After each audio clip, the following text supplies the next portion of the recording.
This is a recent inspection project we did inside of Polyworks. This project is a stamping, and it's sort of unique in that it's about how accurately they made parts to the CAD and more about how well it correlates to the FEA results. The customer is introducing a new type of steel into their process, and the FEA results using the material specs provided to them were quite different than the real world results. So what we're seeing here is the CAD. This is exactly what the tool was cut to. There is no compensation for things such as springback. Though the design did incorporate a couple of features, such as the arc across the top and the stairs across the bottom, to help reduce some of those issues. Even so, deviation is still expected, as we can see here with the simulated data. It does look a little bit choppy, as you can see. This is simply the resolution of the mesh, but it still does its job. This is what their software predicts will happen when forming the parts. You can easily see the deviation here. We have the CAD shown in gray and the simulation in yellow. Dustin, so are we showing the simulation from the Polyworks tool, or are we showing the simulation from when they sent us that data originally? This is the simulation straight out of their FEA analysis. Got it. Okay, and now we're putting into the Polyworks tool, correct? Absolutely. Okay. We can have multiple pieces of data as well as multiple pieces of CAD data in here at any given time. So we did expect this deviation though. Now we need to actually figure out what the expected deviation versus the actual deviation. So the customer hit parts, and using a 3D scanner, we captured them. You see another piece of data being this. And that's the orange color code, correct? Yes, sir. Okay. So first thing we need to do, if anybody's worked with scan data, is align them. Because when you scan, most of the time the data comes in something along this line. Working with the customer, it was determined that the best way to go about this was using these bottom faces here. These are the first form, and they will be the most reliable and repeatably formed features on this part. So using this simple selection, we're able to match the scan to that data set with using only those features. We get the alignment shown here. So to continue on, the actual measurements we want to take are to analyze the radius created here, as well as the angle when the material is pulled down into the tool. As it's stamping, correct? As it's stamping, exactly. Perfect, okay. So to do this, the best way is utilizing cross sections. We're gonna go along a standard axis, being the X, and we'll just anchor a point. This can be done just clicking anywhere across the part or actually typing in a value. Hitting create will immediately create our sections. Because of our defaults, the software creates a section across the CAD, the simulated data, as well as the scan data. Using these. Excellent. So the color code is giving us a real representation of the three variations of this CAD model, correct? The three pieces of data we have in here, correct? Perfect. We can now apply features to give us actual measurements as to where our product lies.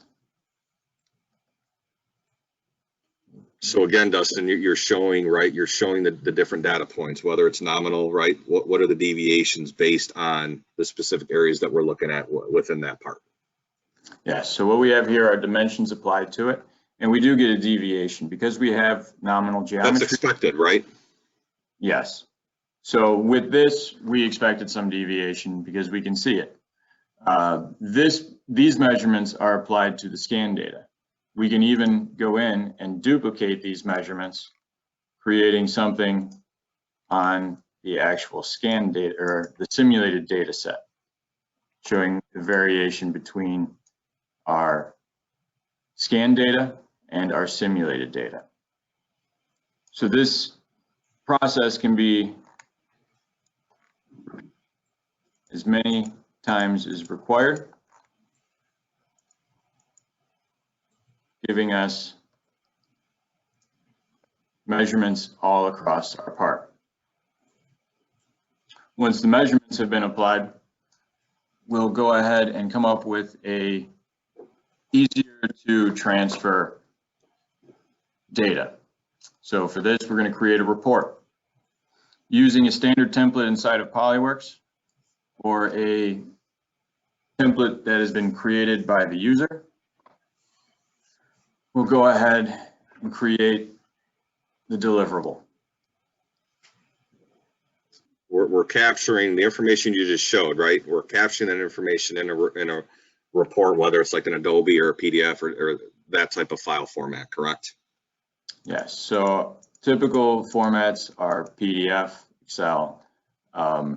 We actually have transference between, back and forth between Excel if necessary.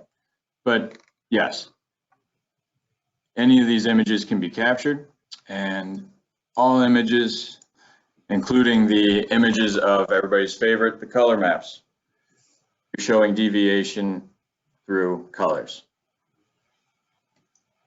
Any images that are captured will just be transferred to the next page, including tables. Polyworks makes it nice and simple. If you want to edit any of these, simple drag and drop to the next page, creating nice, clean reports. So Dustin, the beauty of this is, right, depending upon the customer's needs, right, or what information you need to show or convey, right, you can be as granular as you want to be, right, or as high level as you need to be to make sure that the appropriate calculations are streamlining their process, correct? Absolutely.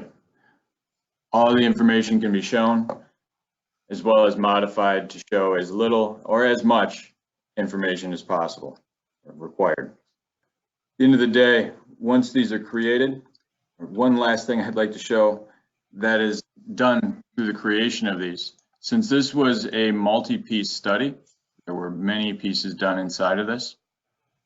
We also have the ability to use statistical control process to analyze all of the information at once. So this is, Dustin, that's a game changer, right? But because again, being able to get that granular is again going to allow metal stamping companies to be more effective with this type of data analysis, correct? Yes. So with these charts, you can easily see how well you're producing a product over a given amount of time, or with minor variances in the production to qualify how well you're doing. And with that, I'd like to thank everybody. I'll turn it back over to Chris. Awesome, Dustin. Really do appreciate it. So again, folks, we told you it was going to be timely and efficient, and it was. This webcast was going to be within 15 minutes, and we actually have 2 minutes to spare. So Dustin, real quick, another question is, so again, just to confirm, right, the customer's suspicions with the simulation, I mean, this in essence gave them the data to convey what they had assumed, which was the simulation was not what they had anticipated, right, or is not what they had created originally. Hence is why they came to us and came to you for further analysis using the Polyworks software, correct? Yes, this information mostly confirmed their suspicion that the scan data, the actual form, had variance to their simulated data, and it also gave them how much that variance was. And again, knowledge is power, right? So now that you were able to give that back to them in a very easily viewed or discussed report, it allows them to make more and better informed decisions moving forward as it relates to the different stamping pieces that that they do within their organization. Yeah, this was an easily digestible piece of information that they could actually feed back into their FEA analysis to make changes to get a better prediction from their software going forward.